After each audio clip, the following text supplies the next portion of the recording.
Hi there, thank you for watching this quick video on how to purge the audit trail and activity tracking in IBM Clarity. So today I'm going to quickly walk through what is Audit Trail. We're going to view a couple different pieces. We're going to view Audit Trail, we're going to look at the tables that support Audit Trail, where do you set different features of it, and how do you purge it. And because it's very related, we're going to talk about activity tracking. We're going to show where you can view activity tracking, what database tables are involved, and how do you purge activity tracking. So here we are within Clarity. We're logged in. We can see our administration menu along the top. First, let's try and view our audit trail. So you'll see normally under administration, audit trail, you can select two different options, by report or by template. The report or by template. If you look at the report, you'll just come to a blank screen like this. This can sometimes confuse folks, because the first thing you need to do is actually click on your search options to see what you want to see, what do you want to look at.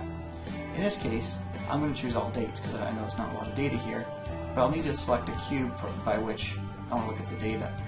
Now, Audit Trail shows you all the changes that have happened to a particular cube. You can look at it by user, and depending on how much Audit Trail is being saved, you may be able to look at all of the data that was saved at that time. So if we let that run, you see, okay, in this case there's a lot of data here, a lot of changes that have happened. I'm going to look at the date times here to tell me, okay, there's a certain date that seems to a lot of these changes have happened. If I want to look back at the search options, I can filter further by dates. And this is something I encourage everyone to do, is filter out just really the oldest data from this section. So if I look at the data now, I see there's something from February 6th, going back to some dates in January.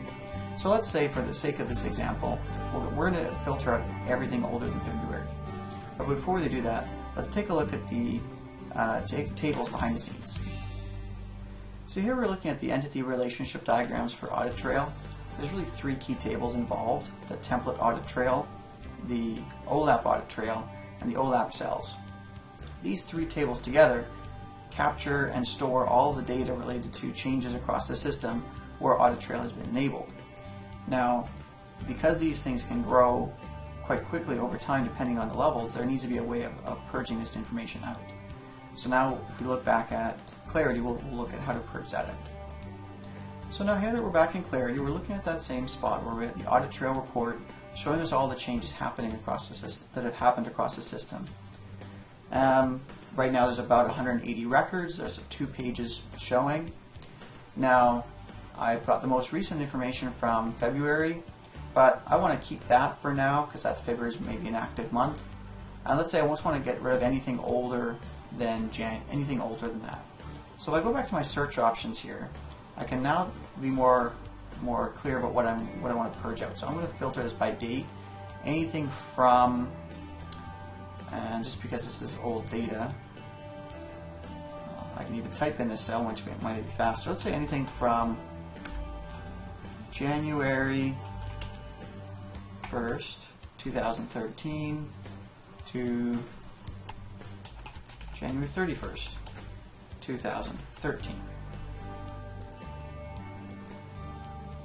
So now I've filtered it down to just 72 records.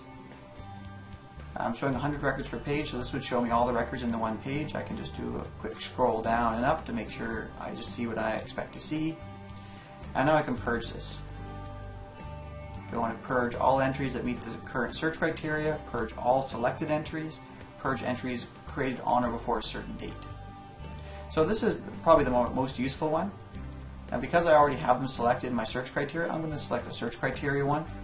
But if you want to skip that step of setting the search criteria, you can just come here and put in the date before which you want to clear everything out. At that point, it gives you a warning to say this will delete all affected records. This may affect the ability to rebuild the OLAP data source from Audit Trail. And all this is saying is, if you want to look back at anything past this point, then even if you find the file on the server, it may not give you a correct representation. So just a warning to let you know that don't look at Audit Trail information back from this point, which is fine. We don't care about this, so it's okay to get rid of that. So now that we've completed that, one thing we can also check is the settings for the Audit Trail files that are stored in the server. So if you look at your Clarity Systems, Clarity Server, web, bin, application.config file, part of that you'll find a reference to a particular path on your server where it will save hard files on the server. So what we can do is we can check that path to see that those files have been cleared out. And if I check that file on this particular server, I see that I still have the February information, but stuff before that's been cleared out. So that's to be expected. So that tells us that it has been cleared out correctly.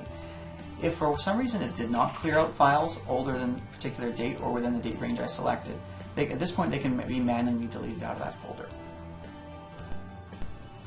It's helpful to know the tables that are involved in activity tracking. So here they're listed here in this entity relationship diagram. For activity tracking, we have the application table, functionalities table, activity tracking log, and the modules table.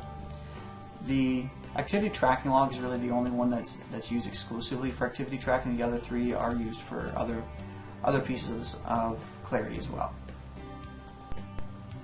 So now that we've taken a look at both the audit trail and how to configure that, let's take a look at the activity tracking. So again, under administration, if you look at activity tracking, first let's look at administration. This is where you can really set all the different types of events that are tracked through activity tracking.